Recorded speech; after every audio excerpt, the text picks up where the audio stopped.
लकड़ी ले लो, लकड़ी एकदम करारी सूखी सूखी मोटी मोटी लकड़ी ले जाओ। अरे ओ बड़ी दीदी, लकड़ियां खरीद लो, बहुत ही अच्छी आंच पकड़ेंगी चूल्हे में, सदाबहार वाले पेड़ की लकड़ी हैं। अरे नहीं नहीं भाई, मुझको लकड़ी नहीं चाहिए। मेरे घर में तो फैसिलिटी वाला गैस चूल्हा लगा हुआ है, इसलिए मुझे चूल्हा नहीं फूंकना पड़ता है। वह अमीर औरत मना करके आगे बढ़ जाती है। बेचारा गरीब लकड़हारा आते जाते लोगों का इस उम्मीद में मुंह देखता है कि शायद कोई उससे लकड़ी खरीद लेगा। लकड़ी ले लो, लकड़ी, चूल्हा जलाने के लिए लकड़ी। तभी एक गरीब औरत उसके पास आती है। अरे ओ लकड़हारे, ये लकड़ी का गट्ठर कितने का है? बहन जी, एक गट्ठर 30 रुपए की है। इतनी महंगी?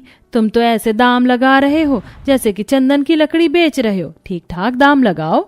तो आप ही बता दीजिए बहन जी, क्या दीजिएगा? एक गट्ठर के 10 रुपया दूंगी।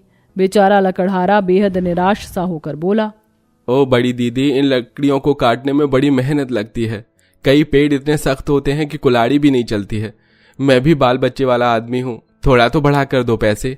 अच्छा ठीक है, तो 20 रुपए में दे दो, इससे 1 रुपए ज्यादा नहीं दूंगी। बेचारा चंदन पूरे दिन का बाजार में बैठा बैठा केवल 20 रुपए कमाकर घर लौट आता है, जहां उसकी पत्नी और दोनों बाल बच्चे इस प्रतीक्षा में थे कि पिता अनाज लेकर आएगा तो खाना बनेगा।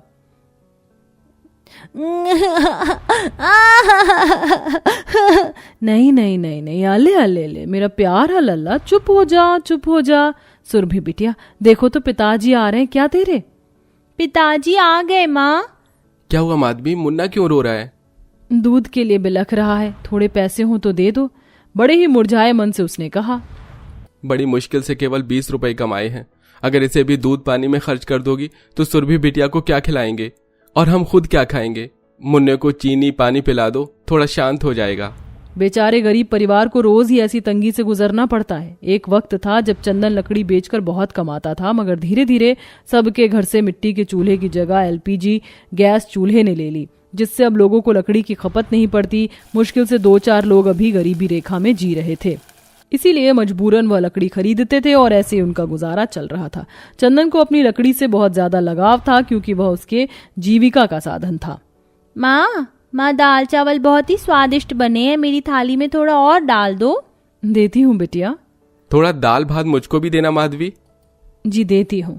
माधवी बर्तन में झांकती है तो उसमें बहुत ही थोड़ा चावल होता है और दाल भी एक आदमी के खाने लायक थी। पति के थाली में दाल चावल थोड़ा सा डाल देती है और अपना हिस्सा बेटी के लिए छोड़ देती है। क्या हुआ भगवान, तुमने खाना क्यों छोड़ दिया? जी मेरा पेट भर गया है, अब खाया नहीं जाएगा। सुरभि तू खा ले इस थाली में। पर तुमने तो 1-2 निवाले ही खाए थे, पेट भी भर गया। तुम मुझसे कुछ छुपा रही हो क्या? बर्तन में और खाना नहीं बचा है? ये सुनते ही पत्नी की आंखों से गरीबी लाचारी के चलते आंसू छलक आते हैं। अजी भगवान, हमारी दुख परेशानियां कब खत्म करेंगे? सालों गुजर गए, कभी हमारे नसीब में पेट भरकर खाना नहीं मिलता, रोज आधा पेट खाकर रहना पड़ता है। दशहरा दिवाली के त्योहार में भी हमारे घर में कोई पकवान पूरी नहीं बन पाता। अजी तुम कोई दूसरा काम क्यों नहीं कर लेते? देखते देखते हमारा मुन्ना भी बड़ा हो जाएगा, हम सबका ही गुजारा नहीं हो पा रहा। कल को उसका पालन पोषण कैसे करेंगे? माधवी, तुम जानती हो मेरे पूर्वज भी लकड़हारे थे, वो भी कुल्हाड़ी चलाते थे और मैं भी कुल्हाड़ी चलाता हूँ, और यही मेरी किस्मत है। ये सुनते ही माधवी दुखी मन से पति से झगड़ा करने लगी। हाँ ठीक कहते हो, जैसे आज तक मैं तुम्हारे साथ गरीबी में रही हूँ, कल को मेरे बच्चे भी गरीबी में जिएंगे और एक दिन भूखमरी से मर जाएंगे। पड़ोसी को देखो, वो प्रमोद कितना अच्छा कमाता है, बीवी बच्चों को सुखी से रखता है, अच्छा खान पान है, उनका तुम जीवन भर कुल्हाड़ी चलाते रहना। माधवी बड़बड़ा कर सो जाती है, लेकिन रात भर चंदन चिंता में जागता रह जाता है और भोर के 3 बजे खटिया से उठकर कुल्हाड़ी लेता है। जंगल चला जाता हूँ, नींद तो आ भी नहीं रही है। जल्दी जाऊंगा तो ज्यादा लकड़ी काट कर लाऊंगा, तो पैसे कमाऊंगा। यही सोचकर चंदन कुल्हाड़ी लेकर जंगल चला जाता है, जहां चारों तरफ सन्नाटा ही सन्नाटा छाया हुआ था। तभी वह जंगल के एक खोखले पुराने पेड़ में, जो कि नदी के तीरे ही लगा हुआ था, उसमें आग लगा देखता है। पेड़ धूं धूं करके जल रहा था। हे भगवान, इस पेड़ में आग किसने लगा दी? कहीं सारा जंगल न मिट जाए, कुछ करना होगा।